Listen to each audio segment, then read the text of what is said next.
Chez Culture Geek, bonjour Anissé. Bonjour Karine, bonjour Ronald. Aujourd'hui, on parle de tablettes. Alors jusqu'ici, l'iPad était un peu tout seul, mais il va y avoir pas mal de concurrence dès la semaine prochaine. Oui, parce qu'il faut s'attendre à une flopée, une avalanche de mini-tablettes comme celle-ci, vous voyez, des toutes petites tablettes comme ça. Alors pour mémoire, l'iPad, je l'ai là, écoute 500 € minimum. Là, on est à 200 €, 250 €. Il va y avoir énormément de tablettes de ce format-là. Pas cher la semaine prochaine. Mais surtout, Apple va avoir la concurrence de lui-même, parce qu'Apple va sortir la semaine prochaine un mini iPad, un iPad petit comme ça. On a des images d'un prototype, il y a une invitation qui a été envoyée, ça sera le 23 octobre la semaine prochaine, et ça ressemblera à ça. Donc c'est aussi petit que la tablette de Google qui était sortie le mois dernier. Il y a le nouveau connecteur de l'iPhone 5, le connecteur Lightning, elle est plus petite, c'est exactement la même que l'iPad en plus petit, l'iPad traditionnel en plus petit, et ça coûtera à partir de 250 €. Donc, plein de concurrents. Et même Apple va concurrencer sa grosse tablette iPad. Voilà, mais Apple ne sera pas du tout. Apple ne sera pas le seul. D'autres mini-tablettes dès la semaine prochaine. Oui, parce qu'il y aura Amazon qui va lancer en France le Kindle Fire. Alors, toujours pareil, c'est une petite tablette. Elle coûte 199 €. C'est la moins chère du marché. Pourquoi ? Parce qu'en fait, elle est subventionnée par la publicité.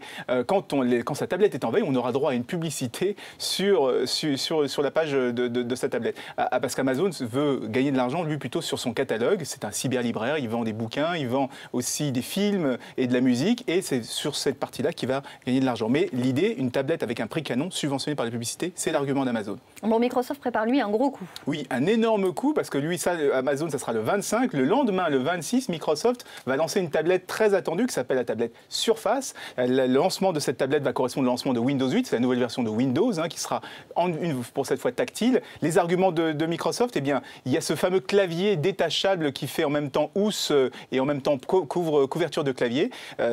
Couverture d'écran, c'est assez impressionnant. Il y a aussi un nouveau service qui s'appelle Xbox Music, qui donne à peu près le meilleur de ce qu'on trouve aujourd'hui sur les services comme Spotify, Deezer. C'est du streaming de musique, et aussi sur le téléchargement, comme sur iTunes, et aussi des radios Internet, comme il existe plusieurs radios comme Pandora. Donc l'idée de Microsoft, c'est d'arriver avec une tablette assez innovante, en plus qui aura Word, Excel et PowerPoint et autres, parce que c'est Windows, et qui en plus a des services que l'on connaît sur la musique, comme Amazon et Apple. Pratique. Alors un beau match, mais au final, qui va l'emporter d'Apple, d'Amazon, de Google et de Microsoft? Alors on a vu, elles sont toutes à peu près pareilles, elles coûtent à peu près 250 €, elles sont grandes comme celui-ci, mais ce qui va faire la différence certainement, c'est l'écosystème, parce qu'aujourd'hui, toutes ces tablettes, elles servent à quoi? Elles servent à consulter de la musique, des films, jouer à des jeux vidéo, et en général, celui qui va l'emporter, c'est celui qui va nous enfermer dans son écosystème. Et à ce petit jeu, c'est Microsoft et Apple qui ont une petite longueur d'avance, parce qu'on est pieds et poings liés, on a déjà des comptes chez eux, on a déjà acheté des tas d'applications chez eux.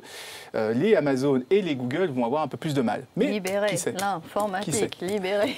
C'est pas trop le marché, effectivement. Merci Anissé.